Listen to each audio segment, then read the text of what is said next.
Inalis man sa PBA pero grabe ang pagmamahal ng Dubai EuroLeague kay Terence Romeo. Grabeng regalo, tara kwentuhan.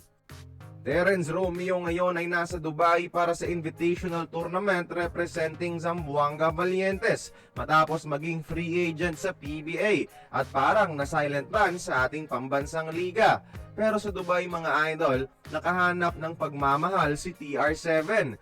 Inimbitahan sila ng Dubai BC, ang dating team ni Ferdy Ravena sa EuroLeague at binigyan ng pagkilala sa mismong arena ng EuroLeague. Special guest nila si Terence mga idol at binigyan pa mismo ng kanyang sariling Dubai jersey.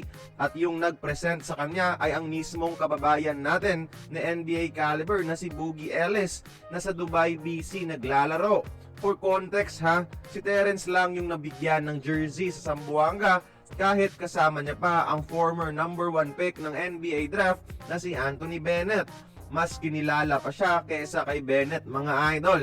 Yung isang nabigyan ng special jersey din ng Dubai ay si NBA legend na si Roger Mason mga idol. Ibig sabihin, kahanay lang siya ni Terence sa mga special guest ng Dubai and they both received the same level of special recognition. Ganyan kamahal ng Dubai si Terence mga idol, legend kung ituring. Sa palaro nila nagpakitang gilas din sa harap nila si Terence Romeo, making straight and perfect crucial baskets para manalo ng luxury car na Audi mga idol. Binigyan si TR7 ng Audi na sasakyan bilang regalo pero hindi niya ito maiuuwi sa Pilipinas. Yung regalo ay para lamang sa 2 araw na test drive pero still, a gift is a gift.